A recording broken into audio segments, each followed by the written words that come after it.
Bom, gente, estou aproveitando aqui um tempinho que o paciente vai se atrasar e eu vou falar uns 15 minutinhos com vocês sobre anemia. Muitas pessoas, muitas mulheres sofrem de anemia hoje e não têm a mínima ideia de como é que isso afeta a vida no dia a dia. E a anemia, ela tá alastrada hoje não, já tem anos já que na OMS, segundo alguns levantamentos, a anemia ferropriva chegava a ter em torno de 50% da população mundial acometida, tá bom? E por isso que a OMS, ela estimulou condutas, bom dia meninas, ela estimulou condutas para que mudasse a anemia e conseguisse combater esse problema, né? Então entendam o seguinte, da onde que vem a anemia? O que é a anemia? Na verdade, as pessoas têm que entender que a anemia, a gente tem que entender da onde que vem a hemácia, o porquê que isso ocorre, o que é um eritrócito, a célula vermelha, a célula do sangue, e da onde que ela vem. Ela vem da medula óssea, tá? A medula óssea, ela tem a porção vermelha, tá? E essa medula óssea vermelha produz as células sanguíneas. Obrigado, Lilian.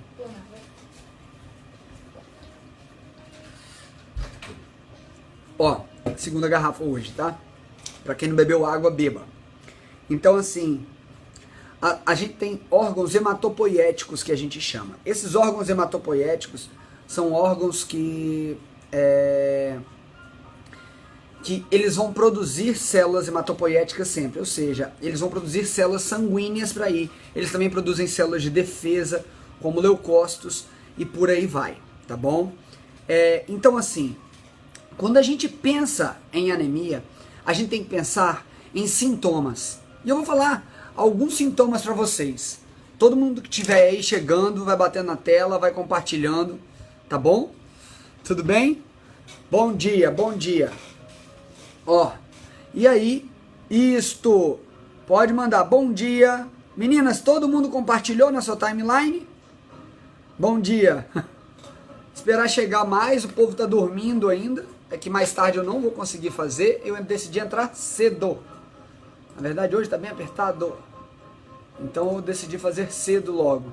Consegui falar um pouquinho sobre gravidez, já atendi o meu paciente, agora o outro atrasou. Então assim, beleza, agora a gente já está com 80 pessoas, vamos ver se isso vai crescendo.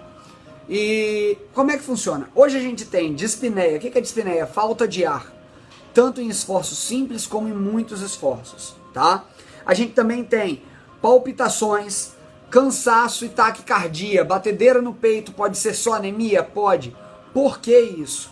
Vamos pensar o seguinte, a função do sangue, do batimento cardíaco, é levar energia e levar oxigênio, levar nutrientes até as periferias. Se você tem uma anemia cronicamente, seu corpo tem que começar a aumentar a frequência cardíaca e manter uma frequência mais elevada, porque o seu sangue conduz menos oxigênio. E ele conduzindo menos oxigênio, você vai ter que aumentar essa frequência cardíaca para aumentar o que a gente chama de débito cardíaco, que é quanto de sangue o coração manda para fora em um específico tempo, tá bom? Outra coisa, a diminuição de tolerância aos esforços. Mesma característica que um obeso tem por falta de preparo físico, condicionamento físico, as pessoas anêmicas também podem ter. Sabe aquela pessoa que tem uma mucosa pálidazinha aqui embaixo, tá vendo? Não é vermelhona, ela é pálida. E aí, essa mucosa pálida da pessoa mostra que ela está com poucas hemácias, já é um sinal para se preocupar. Muita queda de cabelo também tem relação com anemia. Se vocês pararem de pensar, a anemia ferropriva, ela atinge muitas mulheres, muitas, tá? E quando a gente atinge essas pessoas, como a mulher tem uma perda menstrual, ela sempre tem um ciclo que perde sangue. E às vezes algumas mulheres, por predominância estrogênica, tem aquele ciclo menstrual prolongado, com muito sangramento, com muita TPM, com muita cólica, tá? E isso tudo tem que ser avaliado, cuidado também. Uma das outras principais causas, a principal causa mesmo, é uma perda imperceptível de sangue pelo intestino, tá? Que pode ser checado com um exame chamado sangue oculto nas fezes. E essa perda de sangue no intestino pode ser processos inflamatórios, por verme, tá? E parasitas, que vão machucar a barreira intestinal e a pessoa tem perda constante. Aí começou-se o seguinte problema. Pessoal, se está faltando ferro, vamos dar ferro nas farinhas, porque a farinha tem que estar na mesa de toda pessoa. Vamos fazer farinhas enriquecidas com ferro, para que a farinha enriquecida com ferro reverta na anemia ferropriva. E isso gerou mais problema ainda. Existem estudos que já comprovam que a anemia ferropriva, que a farinha enriquecida gera outras doenças, como SIBO, tá? Que é uma síndrome de desbiose intestinal, que é isso, bactérias ruins no intestino, porque esse ferro que é utilizado não é um ferro quelado, tá bom? É um ferro que vai chegar lá e vai virar alimento bacteriano. E normalmente são bactérias que não são legais que já estão lá dentro. Então assim, isso já é muito importante. Pessoal, estamos chegando a 200 pessoas, gratidão. Todo mundo compartilhando, tá? Que a anemia é um trem que metade do mundo tem de acordo com a OMS, tá bom? Principalmente a ferropriva. Seguindo aqui, tontura postural. A pessoa levanta rápida, fica tonta. O que eu expliquei sobre o débito cardíaco? O cérebro é o nosso órgão que mais consome oxigênio e mais precisa de sangue. Se você levanta rápido e tem uma demanda, você vai ficar tonto, porque não consegue chegar oxigênio suficiente no cérebro, tá? O débito cardíaco não consegue acompanhar e a pessoa se sente mal. Dor de cabeça. Quantas mulheres estão me pedindo para falar de dor de cabeça? Quando a gente fala de cefaleia, no vídeo anterior que eu comentei de enxaqueca e por aí vai, eu falei que todo mundo tem que passar por um neurologista. Por que isso? Porque o neurologista vai fazer a avaliação para excluir coisas graves na porção cerebral. Ele vai excluir. E também tem causas metabólicas para isso também. E também tem causas hormonais. Então o tratamento da cefaleia muitas vezes é multidisciplinar. Tá bom? Não é só com topiramato, com outras drogas. Inclusive tem um cunho alimentar. Apesar de muitos médicos não acreditarem nisso, é a linha que eu sigo, é a linha que eu acredito. Tá bom? Então assim, seguindo em frente. Descompensações de doenças cardiovasculares. A pessoa já teve um infarto, já tem uma insuficiência cardíaca, ou seja, aquele coração grande. Um paciente que tem um coração grande, gente, ele vai ter cada vez mais problema com anemia. Porque ele não consegue, o coração dele não consegue trabalhar. Ele não consegue mandar para fora muito, contrair. E aí esse coração grande não vai dar conta de conseguir jogar para fora o sangue que precisa, por conta da anemia. A gente tem também alterações de doenças cerebrovasculares. O que é isso? Infarto, AVC. Infarto é quando falta algum sangue na região e gera uma isquemia. O que é isquemia? Tá? Ele gera falta de sangue no local e algumas células começam a sofrer. Tá bom? A gente tem ainda palidez cutâneo-mucosa, aquilo que eu já falei aqui para vocês. Pode ter hipotensão, falta de pressão e a pessoa desmaiar. Pode ter ansiedade, agitação, confusão mental. Ou seja, a anemia, ela abrange tudo no dia a dia do que envolve saúde. E eu vou dizer mais, uma coisa que eu não falei aqui. Normalmente as pessoas que têm uma ferritina muito baixa, tá? Elas não têm uma ativação correta dos hormônios tireoidianos. Então um paciente anêmico pode tomar todo o hormônio tireoidiano que ele quiser, que a compensação dele não vai se dar bem se for uma anemia acompanhada de uma ferritina baixa, tá? Porque para o hormônio, para o T4 virar T3, isso aí tem que ter, e para ser efetivado isso, tem que ter o ferro envolvido no meio desse processo, tá bom? Então assim, é muito importante que a parte do metabolismo esteja feita corretamente, para que as pessoas consigam ter um feedback em relação ao seu hormônio, em relação ao seu funcionamento metabólico correto, tá bom? Então, gente, em relação à anemia ferropriva, se você tem anemia crônica, você tem que buscar seu médico. E uma outra principal causa de anemia, que é oculta e que poucas pessoas falam, uma sensibilidade ao glúten. Muitos pacientes não celíacos mantêm uma ferritina baixíssima, em torno de 10, 15, 20, e não passa disso, tá? Por conta de sensibilidade alimentar a glúten. Essa sensibilidade alimentar, e aí vai a dica de ouro, essa sensibilidade alimentar ao glúten pode manter uma anemia ferropriva continuada. Isso pode ser sinal de doença celíaca, estou confundindo aqui, de doença celíaca também. Então, além da sensibilidade ao glúten não celíaca gerar isso, a sensibilidade ao glúten celíaca também gera. Se você tem uma anemia arrastada, isso pode ser doença celíaca, sim. Qual foi o meu problema na época do diagnóstico que eu conversei com vocês, gente? Eu tinha meu intestino sangrando. É uma das principais causas de anemia. E não vê sangue lá nas fezes, você não vê. Porque é tão pouco, mas há uma perda constante. É como se gotejasse sempre. Larga a torneira gotejando à noite, o tempo todo. Larga lá, você vai ver quanto de água sai. Então imagina o intestino deixando vazar sangue de pouquinho em pouquinho. E esse sangue vai dando uma série de problemas. Só que você não percebe, suas fezes não mudam de cor, dá tudo certo. Às vezes vai chegar mais escurecida. O sangramento que muda a cor das fezes é o sangramento baixo, na porção do reto. Porque ali quando tem um processo como hemorroida, pode perder sangue. Mas é um sangue vivo, que normalmente assusta e a pessoa corre para o médico. O sangramento alto, em pequenas porções, não vai fazer isso. Muitas vezes só escurece um pouquinho as fezes e a pessoa acha que está tudo normal. Então fezes muito escuras, fezes pretas, enegrecidas, elas podem ter relação com o sangramento intestinal oculto, tá bom? Então assim, a gente tem que ter muito esse cuidado, tem que avaliar essas coisinhas. E eu aposto que várias pessoas aqui que seguem sabem também que já tiveram ou têm anemia ou conhecem alguém que tem. E se você conhece alguém que tem, a gente está quase 350 pessoas, que bom, obrigado por estar 350 pessoas ouvindo essa hora da manhã. Todo mundo para agora e compartilha. E eu quero saber uma coisa de vocês, é que eu não estou vendo, esse negócio não está funcionando aqui, gente, esse meu chat, por isso que não dá para interagir com vocês. Deixa eu perguntar uma coisa para vocês, todo mundo aí viu a palestra de diabetes ontem? Graças a Deus, teve bastante, todo mundo que viu gostou, a gente deixou lá bastante pessoas. Foi 1h30, eu acho que 1h40 de palestra, foi bastante gente mesmo, então assim, deu para ajudar muitas pessoas, teve colegas médicos que estavam vendo, nutricionistas que agradeceram também, então assim, a gente fez uma visão bem ampla do que é diabetes, como passar, como cuidar, e eu fico feliz porque essas informações estão sendo divulgadas em grupos, onde as pessoas também precisam. Brasileiros do Canadá divulgaram, brasileiros da Carolina do Norte, brasileiros de outros estados dos Estados Unidos, da Europa e do Japão também, está todo mundo compartilhando, tá? Então hoje esse assunto de anemia ele é primordial. Então o que a gente pode fazer para melhorar mais isso? Uma dica de ouro pro brasileiro que tem inhame fácil em casa, o inhame é rico em ferro, tá? E um ferro que vem quelado, um ferro que tem aminoácidos em volta, um ferro que seu corpo reconhece.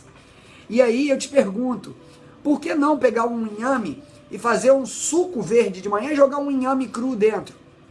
Perfeito, vai ficar uma delícia. Tem leite de inhame também. Isso ajuda a ter uma suplementação. Mas entenda que você tem que saber a causa do seu problema.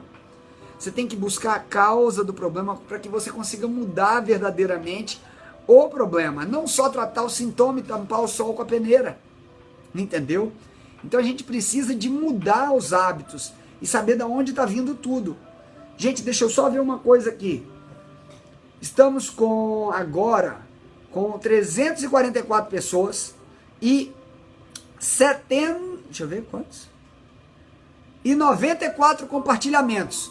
Eu quero chegar aos 350 compartilhamentos agora, com todo mundo que está ao vivo. Todo mundo compartilha, por favor. Vai jogando, compartilha, clica no botãozinho de compartilhar. Planta em casa que ele é fácil de crescer e cuidar. Perfeito. Olha o que a Luciene acabou de falar, gente. Olha aí, a Luciene falou, o inhame, quando você corta a tampinha dele, ele cresce em casa. E aí você tira aquela parte que ele está brotando, corta. Ele cresce e nasce mais inhame. E você usa. E não tem nem agrotóxico, né? Que ótimo, bacana. E vocês sabiam que a gente tem uma triste realidade, tá? A gente tem uma triste realidade que no Brasil, o nosso Brasil, ele é campeão em uso de agrotóxicos no mundo, tá bom? Então, isso gera problema também, tá? Bom dia, gente, bom dia. Todo mundo que estiver chegando, vai compartilhando, por favor. Todo mundo. Anemia falciforme. Nossa, vou dar uma pincelada, aproveitar que a gente tá falando de anemia. Anemia falciforme, o que mais pode evitar uma crise de um anêmico falciforme, para quem não sabe, deixa eu ver se eu acho aqui uma imagem de anemia falciforme. Anemia falciforme, a hemácia normalmente é um disco, tá bom? E elas têm uma forma que elas são flexíveis, porque às vezes elas passam dentro de um vaso e elas se dobram assim, ó, e vão passando. O anêmico falciforme, a hemácia dele não é tão flexível. Ela tem um formato de foice, por isso que o nome é falciforme. Nome de foice. Esse anêmico falciforme, ele tem muita dor. São pessoas que têm obstrução de vasos e eles têm isquemia. E essa isquemia, falta de oxigênio, gera dor. Como é que evita a maioria das crises do anêmico falciforme? Aqui, ó, água. A anemia falciforme, ela é combatida com água. Um dos principais quesitos é água. Ômega 3, essencial para o anêmico falciforme. Essencial. Ômega 3 é essencial para anêmico falciforme, tá? Ômega 9, ômega 7, essencial para o anêmico falciforme. Tem que ter o ômega 6, ômega 3, ômega 9, ômega 7, é ótimo, tá? Então assim, gente, porque são substâncias que vão facilitar o correto funcionamento da parte endotelial, da parte da hemácia, a correta flexibilidade da hemácia. A hemácia tem que estar hidratada, você tem que jogar água para dentro, porque essa hemácia dele já é deformada e agarra, tá bom? Então assim, que bom, bacana. Todo mundo que tá aí, todo mundo compartilhou, vou dar um check-up aqui, ó. Quero ver agora, hein? Ó, vou puxar a orelha de vocês, hein? Vamos lá? Deixa eu ver. 183, já melhorou. Agora vamos chegar a 416 compartilhamentos. Todo mundo que tá aí compartilha. Então assim, bom dia pro pessoal de Sorocaba, do Brasil e da onde tiver, gente. Seguindo aqui, entenderam essa dica do suco verde com o inhame no café da manhã? Você está pegando um bom carboidrato, que é o inhame, boas proteínas que estão nas folhas, tá bom? Bons componentes antioxidantes que às vezes vão estar dentro do seu suco verde, e você coloca ainda uma dosagem legal de ferro para estar usando o inhame. Pessoas que têm um fluxo menstrual alto podem, se não tiver resistência insulínica, começar a fazer uso de óleo de prímula, que o óleo de prímula ajuda muito para reduzir a TPM. Então, vocês podem reparar que eu não estou falando de remédios, mas entenda, se a pessoa tiver uma resistência insulínica, e aí tem que ver a palestra de ontem para entender o que é isso, não pode. Passa por um médico para te avaliar e conseguir ajustar essa parte metabólica. Você tem uma predominância estrogênica, e isso vai fazer com que você perda mais sangue no fluxo menstrual, que tenha mais TPM, entendeu? Gente, eu atuo em nutrologia e medicina integrativa. Um médico, para falar que tem especialidade, tem que fazer uma prova de título. Eu não fiz. Provavelmente vou para mestrado e doutorado depois direto já, entendeu? Não devo nem correr atrás disso, eu acho, não sei ainda. Eu e Paulo investimos mais tempo escrevendo, fazendo livro, montando conteúdo do que para outras áreas, tá? Quando amanhece sem fome, não come. Ué, já falei sobre jejum, você tem que comer quando tá com fome. O seu corpo é inteligente, você come quando tem fome. Ó, vamos lá, hoje de manhã, aqui ó, pra quem não me segue já sabe, né, eu tomo, eu acho mais prático porque eu faço bagunça. Quando eu venho em jejum, igual eu vim, eu sempre venho em jejum pro consultório, a verdade é essa, tá? Raramente eu como. Ontem, quando eu dei a palestra, ontem à noite, eu tava completando 24 horas de jejum, pra vocês terem ideia. Não é pra todo mundo fazer isso, você tem que passar pra alguém pra te orientar. Tem pessoas, gente, pacientes meus, que malham em jejum, que correm em jejum e que treinam atletas em jejum, em alto nível. Então assim, só que isso tem que ser adaptado para cada pessoa, tá? Isso tem que ser adaptado. Por quê? Se você não adapta, você vai passar mal. E aí vai falar, doutor, tô com dor de cabeça, tô vomitando, tô isso e aquilo. Passa por um profissional para te orientar, tá bom? Tem muita gente que vai falar que jejum faz mal. Desculpa, eu sou totalmente contra, tá? Existem vários artigos, e sem falar de artigo, eu acho que tem coisa que nem de artigo precisa. Vou dizer mais ainda, é bem polêmico, pode não concordar quem ouvir, mas a humanidade foi moldada por 10 mil anos, tá? Nossos códigos genéticos por 10 mil anos foram moldados pelo jejum, então até que ponto isso é necessário? Eu acho que faz parte da humanidade isso aí, pra gente discutir, tem que levantar isso aí, tá? Mas enfim, seguindo em frente, em relação à anemia, todo mundo entendeu? Agora que tem 500 pessoas aí, eu vou dar uma resumida rápida. Sintomas da anemia: tontura, enjoo, fadiga, palpitação no coração, confusão mental, como é que eu falo?